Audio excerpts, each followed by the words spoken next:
Have you noticed your thoughts becoming negative? Or your beliefs about yourself and the world are changing? Has your mood dipped for no reason? Or has your focus shifted towards new things? And if any of these are true, it's because something is quietly steering you. And once you know what that is, you can finally take back control.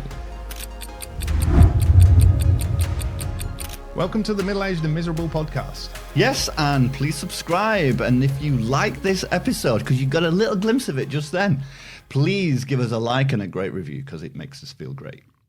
All right, Pat, to explain what we're going to talk about today, Go on then. I want to start with a quote. I've been mulling over this quote. I heard this quote and it got in my head. So it's not you, this is somebody else. I heard this, I don't know when it was, a year and a half ago, and it really got to me. Ready? Go on. Your future thoughts are downstream from what you consume today. Yeah. I'm going to say it again.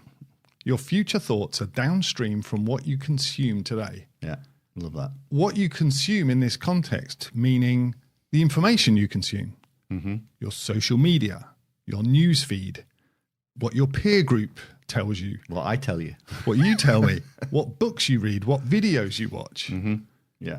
It's basically everything you decide to fill your head with today ultimately determines your thoughts and beliefs and your mood later on. And following that same logic, your thoughts and your beliefs on your mood today have been previously determined by what you have been consuming in the past. Yeah. Logic would dictate. So you've got to ask yourself, are you a positive person? Are you happy about the world right now? Are you negative about it? If you're an unhappy person or a happy person, or what do you believe about the world today? What do you believe that you are capable of? Because all of that has been influenced by what you have consumed in the past. Yeah. And I'll say it again. Your future thoughts are downstream from what you consume today. Yeah, I think it was John Assaraf that said that. I should give him credit for that. I listened to a podcast and it got to me. So the reason we're even talking about this is because you've got to be careful with this. You've got to be careful with what you consume, and it has to be managed because the goal must be to have a positive outlook, have empowering beliefs about yourself, and to be happy. So if the information you're consuming or your news feed or the people around you is causing that not to be the case, then there's a need to address that. Yeah, definitely. Let's get into that a little more specifically, shall we? About what we think is the main causes of this. And social media, clearly being the one that jumps to mind straight away. And the news as well, what we watch on the television or consume in the olden days in newspapers. But let's talk about social media. Okay, I think that's the biggie. So social media. We first got on social media, didn't we? We clearly clicked on something or we watched the whole video and then the algorithm decided that's what we like. Yeah. And now that algorithm essentially determines what we consume. Yeah. So it's going to come up with the stuff and then later on that's going to influence our thoughts, beliefs, our mood, our mindset, our outlook. It's crazy, isn't it? Yeah. It's not an exaggeration to say the algorithm is governing our thoughts. Yeah. Yeah, and I got a really good example of this. I got a friend who his wife loves horses, right? So she loves TikTok. So when she first got on TikTok, her feed began as cute videos of horses, and she just loved it. She was doing it for ages, and then one day it showed a video of a horse that had been mistreated, and then she was horrified, obviously, as you would be. So she watched the whole video. Right. Now, fast forward a few months, maybe a year. And her feed is just full of horses being mistreated and abused. And she's insanely angry. My buddy says about his wife, it's like, I wish I could change her, but she's just so angry about the situation. And she's just pouring all of her focus into that and all of her energy into that. It's I don't know. This is a classic case of her thoughts being hijacked by her feed. Yeah. Like she's angry and sad, and it is angry and sad. Yeah. It's not something she can control. But that's it. She can't control it. And she's lost her focus to it and her energy. Everything's going towards that, and it's left her sad and angry and her husband frustrated and sad as well, We've all probably got stories of people close to us like that as well. I mean, when you mentioned that, the first thing that came to my mind was what are my kids consuming? Yeah. They're in that like demographic of this is this was made for them, isn't it? Really? Yeah. And you and me are somewhat middle-aged still, and I think that's important for parents to consider what their kids are actually consuming. And I've got I just want to talk about my youngest, who has very strong opinions about various different things, whether it's current affairs. More recently, it's AI, because that's in the news a lot these days. And she has got strong negative opinions about AI for many, many different reasons. But ultimately, she's going to have to work with it. Yeah. But the thoughts that she's got and her what she talks about, it doesn't seem it's serving her at all. It's basically it's like she's been hypnotized by it as well. Yeah, I mean, you're right. She has to work with it. Everybody coming out of college, from now on, all of us, we all have to work with it. There's no getting away from it, and it's not serving her to have these thoughts on it, really, is it? You could almost like say the algorithm is working against her future career in that respect. Yeah, really. yeah. And the thing about sort of social media as well is we talk on this podcast a lot about your peer group being so important, and you're the sum of the 5 people you hang around with the most, and but that's because there's a reason for that. When you're around them physically, you talk to them, they influence you, and they guide your thinking, don't they? Right, you ask for advice. Yeah. But young people now, their peer groups are online. Yeah. That's right. They're in social media or chat rooms or gamers a lot. They chat while playing, don't they? Yeah, that's right. So that online peer group they're close to, and it influences them. Yeah. I mean, they're called influencers after all, aren't they? That's the reason for the name influencer, isn't it? But the thing is, what comes with that is they trust them. They trust what they have to say. So there's an element of not only are you consuming this, whether it be one-sided or not, this particular feed, you're believing it and you're trusting it. Definitely. As well. Influencers are very trusted, aren't they, by young people? Yeah. And we never, growing up, we never had that at all. In the olden days. Way back when. So you've only got, back in the day, you only really had the people closest to you physically. So we didn't have all of these, a million different sources of input, did we? We had our parents, or our mates from school, or our teachers that are influencing what our behavior would ultimately become, really, at the time.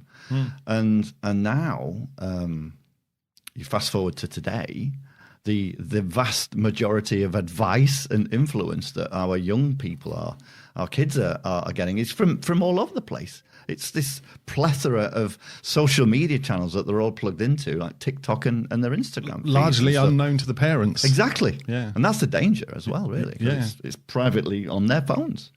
Yeah, so we kind of talked about the effect on young people, but I think this is important for everyone. I mean, for middle-aged people, should be thinking about your kids, I think. Right. But for us, it matters as well, doesn't it? Like how's what we're consuming affecting our thoughts? Oh yeah, definitely. Beliefs and our positivity, because we want to create things and do things in life. So how are we being held back?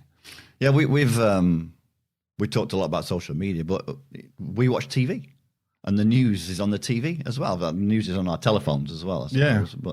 But that's another source of information and influence. We've talked about it before. The news is never going to give you good news. They need you to be watching them. So I said it before, if they said that everything's going to be great tomorrow, then no one would watch, would they? Right, so that's true. They have to tell you that things are bad, and they need you to watch because they're selling commercials while you're watching. So they use these tricks like open loops, and they use lines like "fears are growing that," which isn't actually. It doesn't actually have any weight to it. It's like fears are growing. Like, okay, whose fears? Yeah, it means pre-worry about this. Nothing's happened yet, but pre-worry. Yeah, but the big problem I think with the news is it causes you to focus on something that you can't control. Yeah, and we talked before about how important our focus is and our energy, and it can wind you up, and you can be focused on that stuff, but really we want to make our lives better, so you need your focus there. Yeah, it's biased. It's biased to the message it wants to convey to you. So, we got to look out for that. And we have to ask ourselves some kind of insightful questions, like when we are, whether we're reading an article or we're watching a news channel on TV, you got to ask, how is this presented? What is the intent behind the way this is being presented? What do they want me to think? And more importantly, do I agree with it as well? Really, well, you can like display it in different ways, can't you? Whatever the story is, you can angle it any way you want to angle it, really, can't you? But they want to make you angry and scared. Because fear and anger gets clicks. Fear and anger sells, and fear and anger gets clicks. Absolutely, it's a strong couple of emotions that influence our thoughts and decisions. That's for sure. Yeah. No, on the subject of the news, I've noticed people. I've noticed people in my sphere, and suddenly they haven't ever talked about stuff before, and they're talking about current affairs and what is right and what is wrong, and they were never interested in this before. And I'm not saying it's a bad thing to be informed about current affairs. It's not, but it's just interesting to see the change in people, because that's clearly where their focus and thoughts are, right? Because they wouldn't be talking about it otherwise. And I don't even think they notice it. No. Yeah. No, they don't. You could argue. I've had discussions with people that you tell them something that they maybe have a particular bias towards one feed or whatever, one belief, and they will fervently deny that they've got a one-sided opinion. They'll be convinced that it's balanced. Yeah. You've been stuck at the same professional level for 5 years, maybe longer.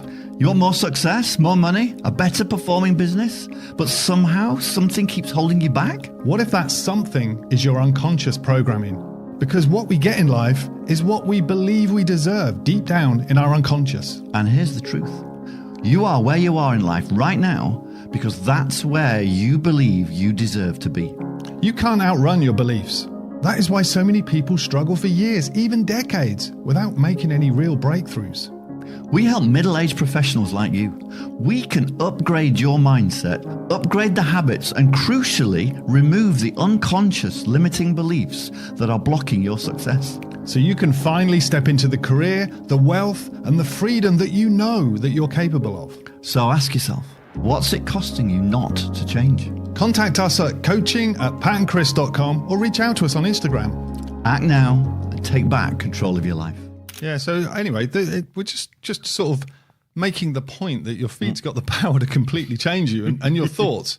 So when you think about it, what you consume, especially your social media feed, it becomes a focus stealer, I think. Yeah, there you go. So if you want to grow and make a better life for yourself, or I don't know, maybe you want to get a career bump or start that side business, retire early, you're going to need focus and energy. And if your focus and energy is getting hijacked by some algorithm, right, then how are you going to get what you want in life? Yeah. We've dedicated an entire podcast to focus. And we say a lot, the catchphrase, what you focus on grows. And if this isn't serving you, then you're not focusing on the right things, basically. Yeah. So, and I think while we're talking about focus, we should emphasize the takeaway of this particular episode is you must be constantly monitoring what you are consuming and therefore what you are focusing on. Yeah. Because, mindlessly continuing without recognizing what it is you're focusing on, you are simply surrendering your thoughts to whatever this magical algorithm decides that you should be fed. Yeah. Really. That's kind of what it is. I think in an ideal world, you should be learning, growing, you should be excited, you should be happy and purposeful in life. Yeah. You should be focused on the things you can control and not on the things that you can't do anything about. And more importantly, we've mentioned it, you should be heading towards what you want in life. Yeah. And if whatever it is you're consuming, if that hinders it in any way, then that needs to be assessed, doesn't it? Right. So let's fix this. Let's this giant fix problem that we've just defined. and we kind of come to this segment in a lot of our podcasts. The first thing to do to be able to fix anything really is to become aware of the problem in the first place. Yeah, definitely. Yeah.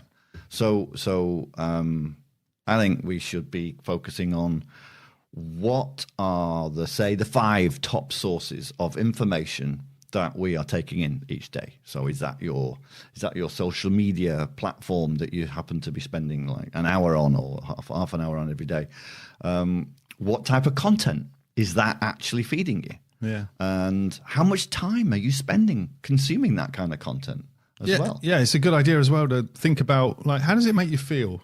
You know, if you're watching funny cat videos for 10 minutes a day, then more power to you. But if you're looking for 2 hours and then you're angry and sad, then there's a problem there, isn't there? And the news as well. How much news are you consuming as well? Yeah, how much time are you looking at the news, and how much time? Yeah, actually, more crucially, how much time afterwards are you thinking about it? Yeah, there you go. Because then you could be focused on something you can do nothing about. Right. And what are you focusing on? You know, sort of as you just go through life, are you focused on creating and building that better life, and or positively influencing or helping the lives of others, or are you focusing on these news things or stuff you can't control? Yeah, you know. So I think there's some good things to look at, how much you're doing in those top 5 things. Mm-hmm. Yeah, there's it's not just the magical black mirror in our pocket, is it really, or the television? Because you've got to also think about who you're hanging around with, who are you spending the most time with? Are they influencing you as well? You know, is that positive? Is that negative?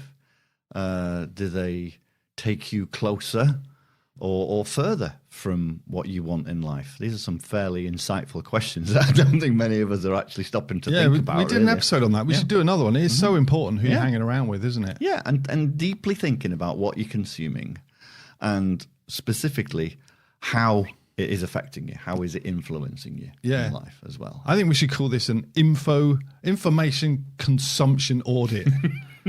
That's right. So we should all be conducting an audit of like what we're consuming every now and then. Yeah. You know, every couple of months. Yeah. So, like nobody does that though. Exactly. So nobody's doing that. We're starting the movement now, Pat. Like it's important, right? We should stop and suddenly stop and say, what am I consuming? Mm-hmm. How do I feel? What am I believing at the moment? Where's my focus?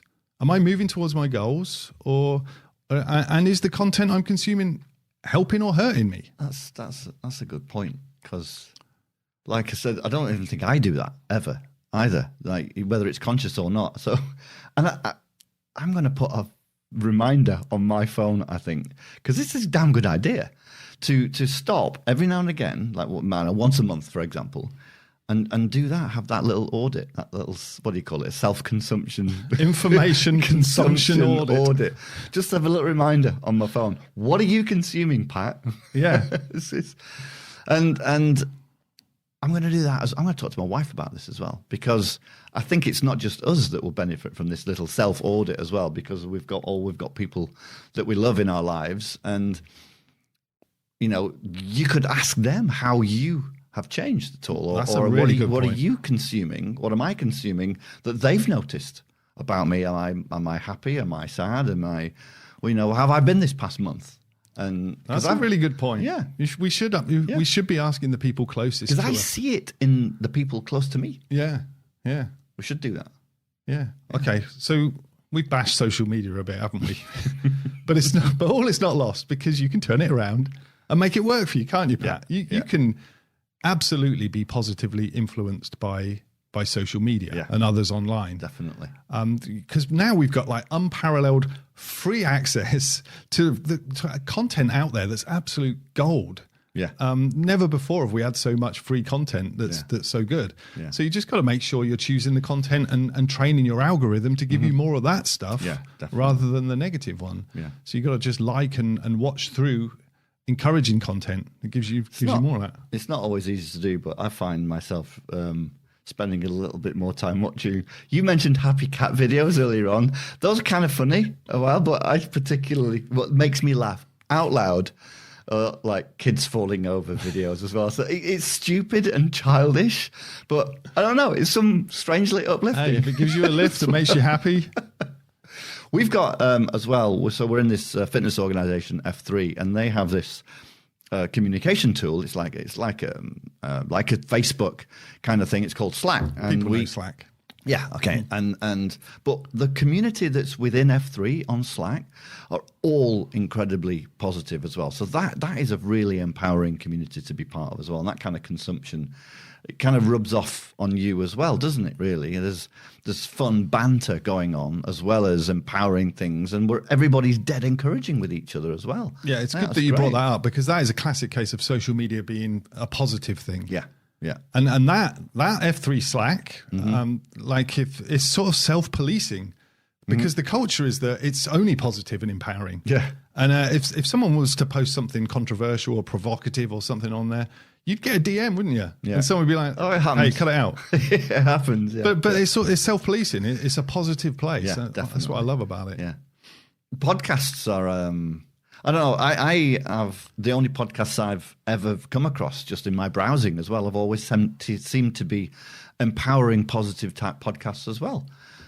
Like the Middle-Aged and despite the name Middle-Aged and Miserable, we're not two guys that complain because we're miserable. We maybe used to be, but it's empowering and motivating. Yeah. And there's plenty of podcasts out there that have similar content like that. Don't watch any other podcasts, just this one. No, you don't want to. None of the others are as good, are they? Yeah, but we talked about this in the past, that if you don't have a peer group of positive people around you, you can use the podcast to be your peer group. Yes, exactly. Listen to a few positive people, and it's like you're hanging around with them because they're influencing you, aren't they? Exactly. That's part of it. Yeah. All right. So let's just sort of close this out, Pat. So if you've noticed your thoughts changing more negative, and your beliefs are sort of following suit, or if you've noticed your mood changing, or it's not really happening by chance, so you've got to keep an eye out. We're all being shaped every day by what we choose to let in, and your future thoughts are downstream from today's input, which means you actually hold the power to change it. Yeah, absolutely. So make sure you run those information consumption audits. I'm literally going to do that. Set your timer. Yeah. Remove what drags you down. Choose content that builds you up and expands your beliefs and your mood, because the algorithm isn't going away. But you do decide whether it hijacks your life or helps you build the one that you really want. Great words, Chris. If you like what you just heard, please subscribe and like so you never miss another episode. And if you want more of this content, check out our social media for more ways to avoid being middle-aged and miserable.